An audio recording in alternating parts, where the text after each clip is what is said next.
భారత్లోని అన్ని ఛానల్స్ ను ఆంధ్రదేశంలో ప్రసారం చేస్తున్న ఏకైక నెట్వర్క్ సిటీ కేబుల్.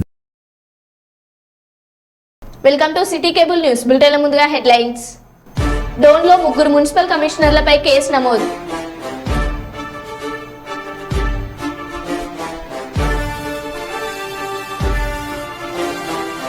మంచిర్యాలలో వీరంగం సృష్టించిన వీధి కుక్క.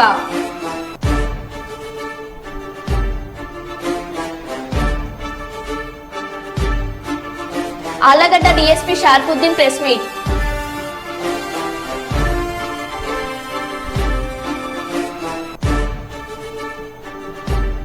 ముగిసిన సీఎం జగన్మోహన్ రెడ్డి విదేశీ పర్యటన.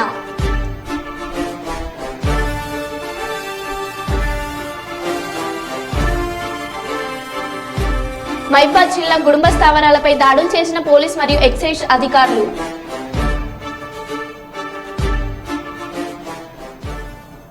ఇక వివరాల్లోకి వెళ్తే, మహబూబాబాద్ జిల్లా కేంద్రంలోని పలు ఫెర్టిలైజర్, పెస్టిసైడ్ షాపులలో వ్యవసాయ శాఖ అధికారులు, పోలీసులు సంయుక్తంగా తనిఖీలు నిర్వహించారు. నకిలీ విత్తనాలు, పురుగు మందులు విక్రయించే వారిపై కేసు నమోదు చేసి చట్టపరమైన చర్యలు తీసుకుంటామనే సందర్భంగా జిల్లా అదనపు వ్యవసాయ శాఖ అధికారి లక్ష్మీనారాయణ హెచ్చరించారు. ప్రతి దుకాణదారుడు స్టాక్ రిజిస్టర్లను సక్రమంగా మెయింటైన్ చేయాలని సూచించారు. ఆరుగాలం శ్రమించి పంటలు సాగు చేసే రైతులకు స్వచ్ఛమైన విత్తనాలు, పురుగు మందులు విక్రయించాలని షాపు యజమానులను ఆదేశించారు. రైతులు విత్తనాలు, ఫెర్టిలైజర్ కొనుగోలు చేసేటప్పుడు తప్పకుండా సంబంధిత షాపుల నుండి బిల్లులు తీసుకొని పంటలు చేతికొచ్చే వరకు ఆ బిల్లును జాగ్రత్తగా ఉంచుకోవాలన్నారు. నకిలీ విత్తనాలు విక్రయిస్తున్నారని సమాచారం వచ్చిన అనుమానం ఉన్నా వెంటనే వ్యవసాయ శాఖ అధికారులకు సమాచారం అందించాలన్నారు.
మా పంటలకు సంబంధించిన వాడండి అనేది మా మందులు వాడని చెప్పి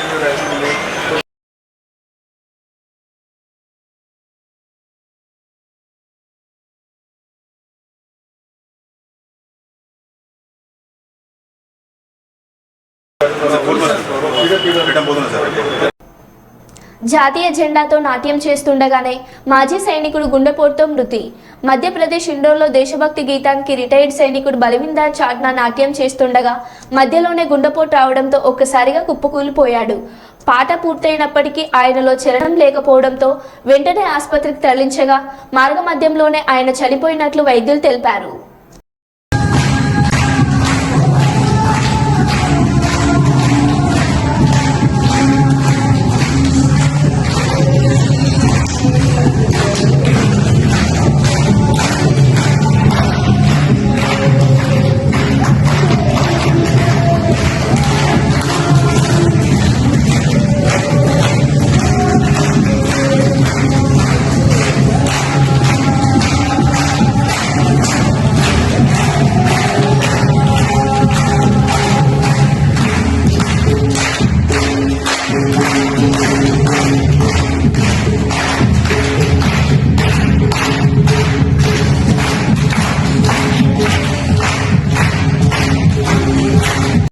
మైబాద్ జిల్లా కురవి మండలం నేరేడ గ్రామ పంచాయతీ పరిధిలోని సిబ్బంది గ్రామ పంచాయతీకి తాళం వేసి ధర్నాకు దిగారు.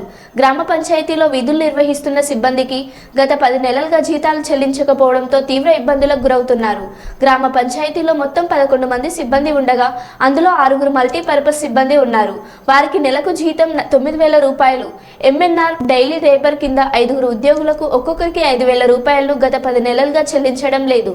దీంతో చిన్న ఉద్యోగం చేసుకుంటూ జీవనం సాగిస్తున్న సిబ్బందికి కుటుంబం వీధిన పడే పరిస్థితి ఏర్పడిందని గత 3 రోజుల క్రితం ఎంపీడీఓ ఎంపీఓ వారిని సిబ్బందిని జీతాలను ఇప్పించండి అంటూ ఉన్నతాధికారులను వేడుకోగా అసలు మిమ్మల్ని ఉద్యోగంలో ఎవరు చేర్చుకున్నారో వారిని అడగండి అంటూ నిర్లక్ష్యం సమాధానం చెప్పడంతో ఏం చేయాలో అర్థం కాకపోవడంతో గ్రామ పంచాయతీ కార్యాలయం ముందు ధర్నా చేపట్టాల్సిన పరిస్థితి ఏర్పడిందని ఆవేదన వ్యక్తం చేశారు. గ్రామ పంచాయతీ సిబ్బంది విధులను బహిష్కరించి ధర్నాకు దిగడం జరిగిందని తెలిపారు.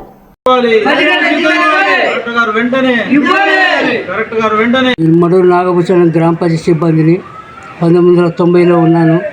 ఇంతవరకు మాకు 90 నుంచి ఇచ్చారు, కానీ ఇప్పుడు 10 నెలల కంచి జీతాలు ఇవ్వలేదు.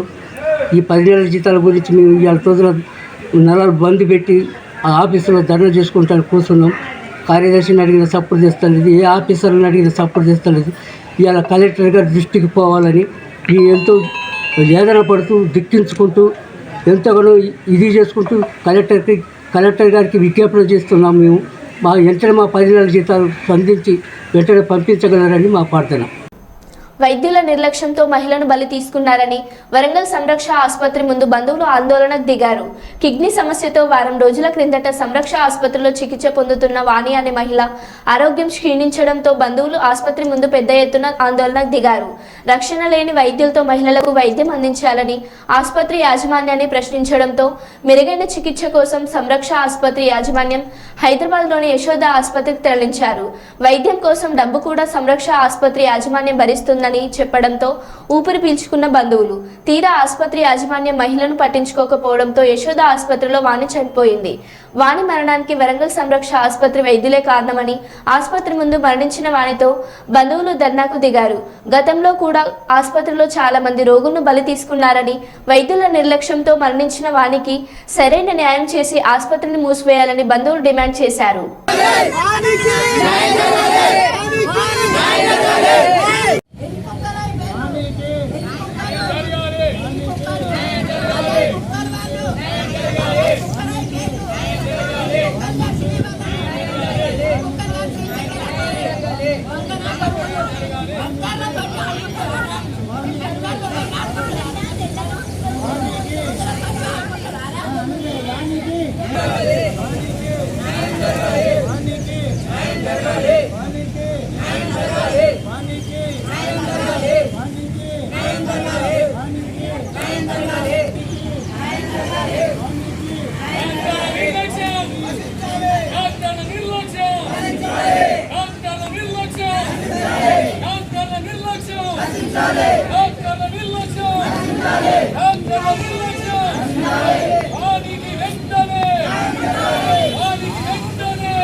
మమ్మీకి కిడ్నీ ఫెయిల్యూర్ అయిందని నెఫ్రెక్టమీ చేయడానికి ఇక్కడికి తీసుకొచ్చినాం.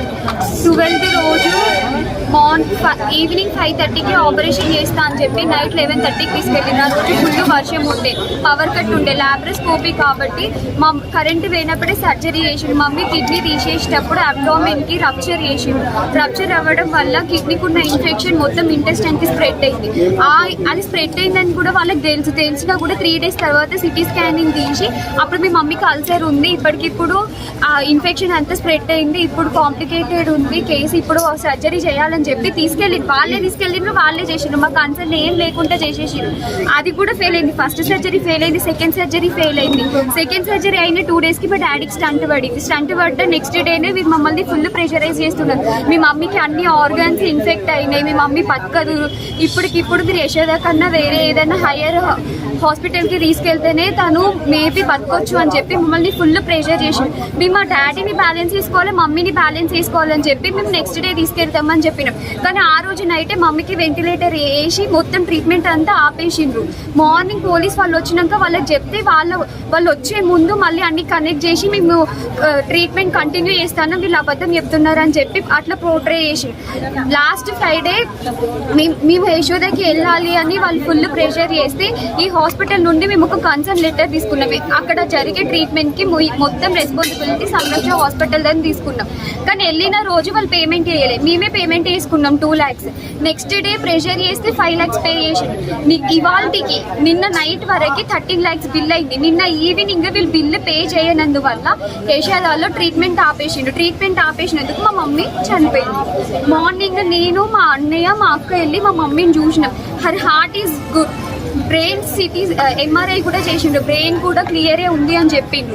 కానీ నైట్ వరకు షీఈ్ నో మోర్ అని చెప్పి మాకు కాల్ చేసిండు. పోలీస్ వాళ్ళు మాకు న్యాయం జస్టిస్ చేస్తామని చెప్పిండు, సపోర్ట్ ఇస్తామని చెప్పిండు. కానీ వాళ్ళు కూడా మాకు ఏం చేయలేకపోయిండ్రు. వాళ్ళు ఎంత ప్రెషర్ చేసినా కూడా వీళ్ళు వాళ్ళకి రెస్పాండ్ అవ్వలే, మాకు రెస్పాండ్ అవ్వలే. ఇప్పుడైనా మాకు మంచి జస్టిస్ జరగాలని మేము ఆశిస్తున్నాం. లైక్ హాస్పిటల్ని సీజ్ చేయాలి. మమ్మీ ఆపరేషన్లో ఇన్వాల్వ్ అయిన ప్రతి ఒక్క doctor should be behind the bars అంతే. మా మమ్మీకి జరిగిన సిచ్యువేషన్ ఇంకెవరికి జరగద్దు అనేది మా మోటో అంతే. మేము అందుకే ఫైట్ చేస్తున్నాం.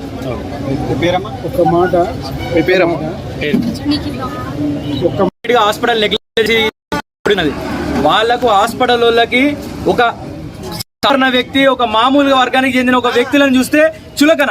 ఎందుకంటే వీళ్ళు ఆల్రెడీ వాళ్ళ ఇంట్లో పని చేసిన వారే కాబట్టి, వీళ్ళు ముందుగానే తెలిసిన వారే కాబట్టి, వీళ్ళ బ్యాక్గ్రౌండ్ వీళ్ళకి తెలుసు కాబట్టి వాళ్ళను చీప్ గా ఒక ఏమీ లేని వాళ్ళగా ముద్రించడం జరుగుతుంది. వాళ్ళు నార్మల్ గా వాళ్ళని తీసి పడేస్తున్నారు. ఒక మామూలుగా మనిషిని ఎలా తీసి పడేస్తున్నారు, ఒక మనిషికి కామన్ హ్యూమన్ రైట్స్ అనేది లేకుండా ఈ హాస్పిటల్ ప్రవర్తిస్తుంది.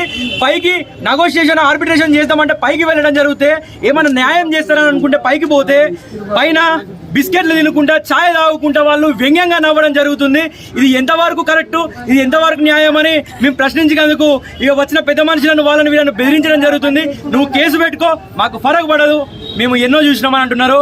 బిడ్డ ఇలా ఈ హాస్పిటల్కు వార్నింగ్ ఇస్తున్నాము.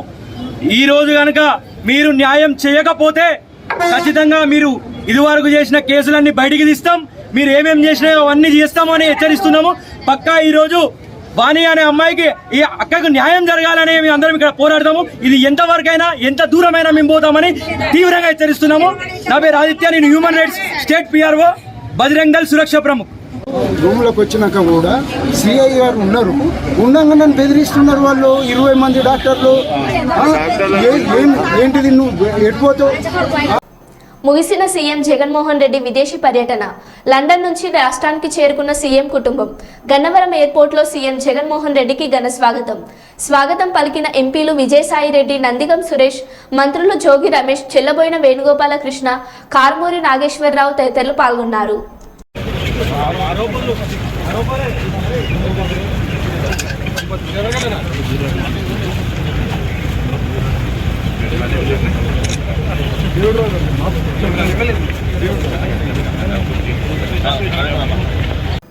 డోన్లో 3 మున్సిపల్ కమిషనర్లపై కేసు నమోదు. గతంలో మున్సిపాలిటీ పరిధిలో మరుగుదొడ్ల నిర్మాణం, డీజిల్ కొనుగోలు 27 లక్షల రూపాయల అవినీతికి పాల్పడినట్లు ఫిర్యాదు. ప్రభుత్వ ఆదేశాలతో ఫిర్యాదు చేసిన డోన్ మున్సిపల్ కమిషనర్ జయరాం గతంలో పనిచేసిన 3 కమిషనర్లతో పాటు మొత్తం 15 మందిపై పలు సెక్షన్ల కింద కేసు నమోదు చేశారు.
కుప్పం అర్బన్ పోలీస్ స్టేషన్లో ఏర్పాటు చేసిన మీడియా సమావేశంలో మాట్లాడిన డీఎస్పీ శ్రీనాథ్, కుప్పం మండలంలోని ఉర్యానపల్లి గ్రామంలో శివమ్మ ఇంట్లో చోరీ. శివమ్మ ఇచ్చిన ఫిర్యాదు మేరకు కేసు నమోదు చేసి దర్యాప్తు చేపట్టాం. ఇంట్లో చోరీ చేసిన సుమారు 3,84,000 విలువ చేసే బంగారు చైన్, గాజులను స్వాధీనం చేసుకున్నాం. చోరీకి పాల్పడిన నిందితుడు కదిరివేలును అరెస్ట్ చేశాం. సీసీ కెమెరాలు ఏర్పాటు చేసుకుంటే చోరీలకు అడ్డుకట్టు వేయొచ్చని అన్నారు.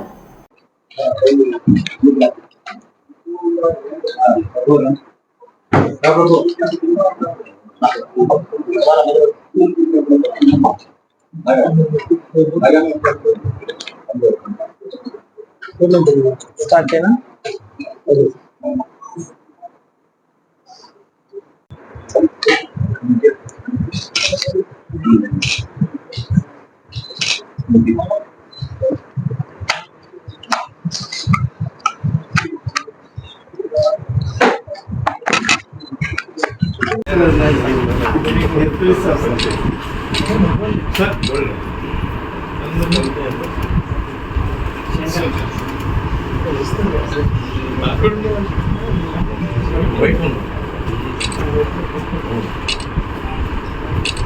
ఒక ప్రాపర్టీ రికవరీ గురించి కండక్ట్ చేస్తున్న ప్రెస్ మీట్.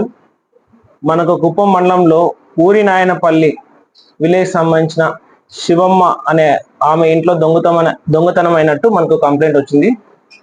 దీనికి సంబంధించిన కేసు అనేది మనం రిజిస్టర్ చేసి క్రైమ్ నంబర్ 169/2024 అని ఒక కేసు రిజిస్టర్ చేయడం జరిగింది. ఈ శివమ్మ అనే ఆమె కూలి పనులు చేస్తూ 2 నెలల నుంచి బెంగళూరులో ఆమె అక్కడ జీవిస్తున్నది. ఈ ఇంట్లో లాక్ వేసి అక్కడ బెంగళూరులో ఉంటుంది.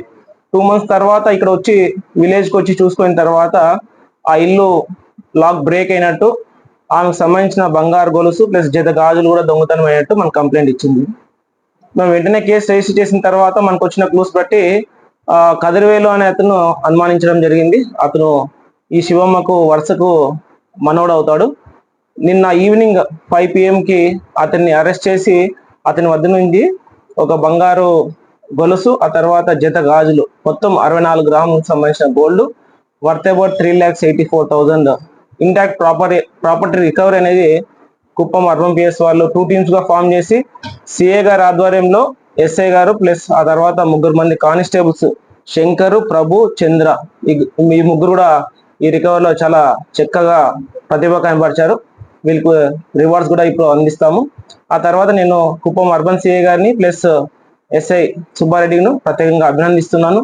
మనకు కుప్పం మండలంలో అప్పుడప్పుడు దొంగతనాలు జరుగుతుంటాయి. నేను ప్రజలకు ఏమని విజ్ఞప్తి చేస్తున్నా అంటే, సీసీటీవీ కెమెరాస్ అనేది పెట్టించగలిగితే మనం చాలా వరకు దొంగతనాలు అనేది ప్రివెంట్ చేయగలుగుతాము.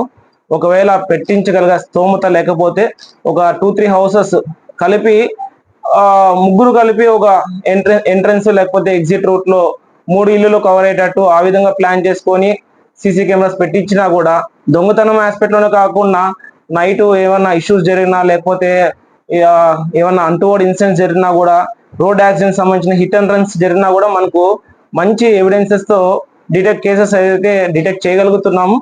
సో అందరికీ విజ్ఞప్తి చేస్తున్నాను, ఒకవేళ విలేజ్ సెల్లర్స్ ముందుకు వచ్చి ఆ విలేజ్ ఎంట్రన్స్ లో కానీ లేకపోతే ఎగ్జిట్ లో కానీ సీసీ కెమెరాస్ పెట్టించగలిగితే ఊర్లో సమస్యలు కూడా రాకోకుండా ఉంటాయి.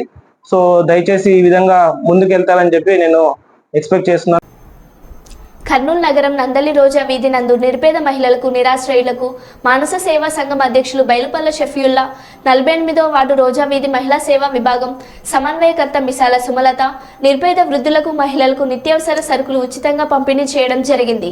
సమాజ సేవలో ప్రజా సంఘాలు నిరంతరం పనిచేయాలని, నిరుపేదలకు ఆసరాగా నిలవాలని, ఆర్థికంగా ఇబ్బంది పడుతున్న మధ్యతరగతి కుటుంబాలకు చేయూత అందించాలని, సేవా సమాజంలో మానవతా ధర్మంతో సహాయ సహకారాలు అందిస్తే దేశంలో ఆకలి చావులను తగ్గించగలము. వారి కొరకు ప్రభుత్వాలు సహకరించుటకు ముందుకు రావాలని మానస సేవా సంఘం అధ్యక్షులు బైలుపుల్లా షఫీయుల్లా, మహిళా సమన్వయకర్త మిసాల సుమలత నిరుపేద మహిళలకు నిత్యావసర సరుకులు అందజేశారు. ఒక్క నిమిషం సార్, 1 minute సార్.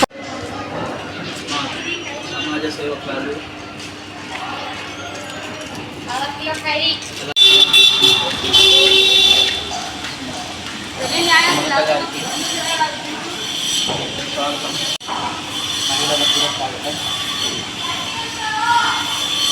ఈరోజు మా అమ్మ నాన్నల జ్ఞాపకార్థం వారిని గుర్తు తెచ్చుకుంటూ కొంతమంది మరి నిరాశ్రయులు ఉన్నారు, వృద్ధులు ఉన్నారు, ఆర్థికంగా ఇబ్బంది పడే వాళ్ళ కుటుంబాలు ఉన్నాయి. వారికి ఏదో ఒక రకంగా యథోధికంగా సాయం చేయాలన్న ఉద్దేశంతో ఈరోజు నిరుపేదలైనటువంటి వాళ్ళకి ఈ కిరాణా సరుకుల్ని పంపిణీ చేయడం జరుగుతుంది. మరి భగవంతుడు బాగా మేలు చేసి మంచి వర్షాలు వస్తే అందరికీ పనులు దొరుకుతాయి. వ్యవసాయం బాగా జరిగిందంటే మరి తద్వారా పంటలు వచ్చి అందరూ బాగుపడతారు. రైతులు బాగుంటేనే మనం కూడా బాగుంటాం. కాబట్టి మరి పోయిన సంవత్సరం సరిగా వర్షాలు పడలేదు. ఈ సంవత్సరమైనా పెద్దగా వర్షాలు పడి మంచి పంటలు పండి అందరూ సస్యశ్యామలమైన జీవితం జీవించాలని, మరి పండగలు కొందరికే కాదు అందరికీ పండగ జరగాలని అంటే అందరికీ ఆర్థిక సమానత్వం రావాలి. ముఖ్యంగా చాలామంది దగ్గర డబ్బు మూలుతుంది, లేని వాళ్ళ దగ్గర డబ్బే లేదు. ఊటకు ఇబ్బంది పడుతున్నారు, పిల్లల్ని చదువుకోవడానికి ఇబ్బంది పడుతున్నారు. ఆసుపత్రిలో ఏదైనా చూపించుకోవాలని అంటే కూడా సరైన వైద్య సహకారం లేక, ఆర్థిక సహకారం లేక వాళ్ళు చాలా బాధలు పడుతున్నారు.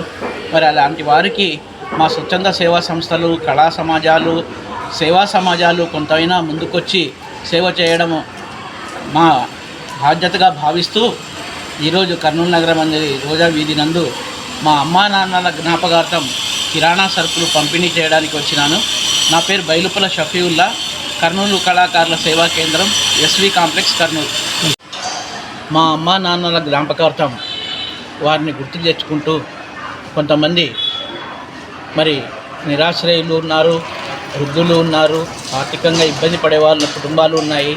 వారికి ఏదో ఒక రకంగా యథోధికంగా సాయం చేయాలన్న ఉద్దేశంతో ఈరోజు నిరుపేదలైనటువంటి వాళ్ళకి ఈ కిరాణా సరుకుల్ని పంపిణీ చేయడం జరుగుతుంది. మరి భగవంతుడు బాగా మేలు చేసి మంచి వర్షాలు వస్తే అందరికీ పనులు దొరుకుతాయి. వ్యవసాయం బాగా జరిగిందంటే మరి తద్వారా పంటలు వచ్చి అందరూ బాగుపడతారు. రైతులు బాగుంటేనే మనం కూడా బాగుంటాం. కాబట్టి మరి పోయిన సంవత్సరం సరిగా వర్షాలు పడలేదు. ఈ సంవత్సరమైనా పెద్దగా వర్షాలు పడి మంచి పంటలు పండి అందరూ సస్యశ్యామలమైన జీవితం జీవించాలని, మరి పండగలు కొందరికే కాదు అందరికీ పండగ జరగాలని అంటే అందరికీ ఆర్థిక సమానత్వం రావాలి. ముఖ్యంగా చాలామంది దగ్గర డబ్బు మూలుతుంది, లేని వాళ్ళ దగ్గర డబ్బే లేదు. కుప్పం పట్టణం పాతపేట విజయలక్ష్మి రోడ్డులో నివాసం ఉంటూ స్వర్ణసాగరం దినపత్రిక నందు చిత్తూరు జిల్లా స్టాఫ్ రిపోర్టర్గా విధులు నిర్వహిస్తున్న కిరణ్ కుమార్ అనే విలేకరిని చంపుతానంటూ శాంతిపురం మండలం చిన్నారిదొడ్డి పంచాయతీ కొత్తపేటకు చెందిన శివశంకర్ బెదిరిస్తున్నారంటూ సదర్ విలేకరి కుప్పం పట్టణ పోలీసులను ఆశ్రయించారు. అనంతరం అతను మాట్లాడుతూ శివశంకర్ ఆర్థిక ఇబ్బందులకు సాయం చేయాల్సిందిగా కోరిన సందర్భంగా కిరణ్ కుమార్ 10 లక్షల రూపాయలకు పూచికత్తు ఉండి సాయం చేశామన్నారు.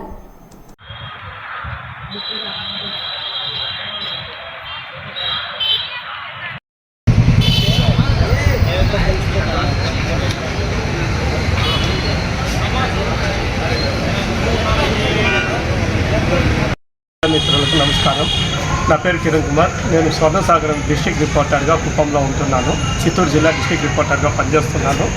నాకు పరిస్థితి బాలేక నా తెలిసిన వ్యక్తి రాళ్ళబూదుగూరు చిన్నారిదొడ్డి పంచాయతీ కొత్తపేట గ్రామానికి చెందిన విజయ్ కుమార్ అనే వ్యక్తి నాకు డబ్బు కావాలి, నా ఈచర్ వాహనము జప్తు చేస్తూ ఉన్నారు, డబ్బు అర్జెంటుగా కావాలా అని చెప్పి అనే దానికి అతని పేరు పూర్తి శివశంకర్. అతనికి 10 లక్షల రూపాయలు నేను వేరే చోట పూచీకత్తుండి తీసివ్వడం జరిగింది. ఆ డబ్బు ఇవ్వమని చెప్పి నేను సంవత్సరం క్రితమే అడిగాను. రాళ్ళబూదుగూరు పోలీస్ స్టేషన్లో ఎస్ఐ గారు ముందు పిలిచి మాట్లాడాము. నేను ఇచ్చేస్తాను అని నమ్మబలికినాడు. అయినా సంవత్సరం టైం ఇచ్చిన ఇంతవరకు డబ్బు ఇవ్వలేదు. అందుకని అతను నాకు షూరిటీగా ఇచ్చిన చెక్కుని నేను ఈరోజు కుప్పంలో ఎస్బీఐ కంతుమూరు బ్రాంచ్లో ప్రజెంట్ చేశాను.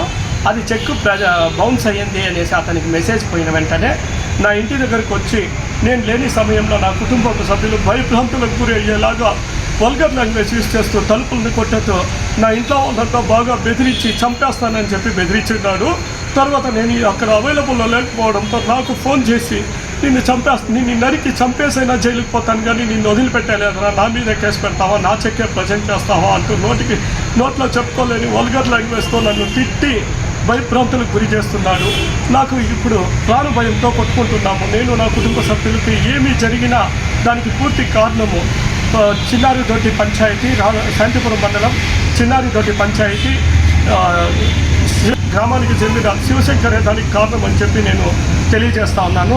అతను మరో 10 మందితో ఇంటి దగ్గరికి వచ్చినట్టు నాకు సమాచారం ఉంది. కానీ వాళ్ళు ఎవరు అనేది నాకు తెలియదు. ఇంకా నా ఇంట్లో వాళ్ళు కూడా భయపడుతున్నారు. ఇప్పుడు నేను ఇంట్లో ఒక్కడే ఉండాల్సి వస్తూ ఉంది. నాకు రాత్రికి ఏమైనా జరిగితే కూడా నాకు రక్షణ కూడా లేదు. అందుకే నేను ఈ టైంలో పోలీసులను ఆశ్రయిస్తున్నాను. అందుకే పోలీసులకు ఫిర్యాదు చేశాను. ఇప్పుడు పోలీసులకు ఆశ్రయించడం తప్ప నాకు వేరే మార్గం లేదు. పోలీసుల రక్షణ కల్పించాలని కోరుతున్నాను. హైదరాబాద్ నుంచి కామాక్షి ట్రావెల్ బస్ చిలుకూరిపేట మీదుగా కుందుకూరు వెళ్లే క్రమంలో చిలుకూరిపేట మండలం లింగంగుంట్ల వద్ద కరెంటు స్తంభాన్ని ఢీకొట్టడంతో ఫల్టీ కొట్టిన ట్రావెల్ బస్. అందులో సుమారుగా 40 మంది ప్రయాణికులు కలవరు. వారిలో 20 మందికి స్వల్ప గాయాలు. 2 పరిస్థితి విషమంగా ఉంది. వీరందరినీ 108 అంబులెన్స్ల ద్వారా చిలుకూరిపేట, నరసరావుపేట ప్రభుత్వ వైద్యశాలకు తరలించారు. పూర్తి వివరాలు తెలియాల్సి ఉంది.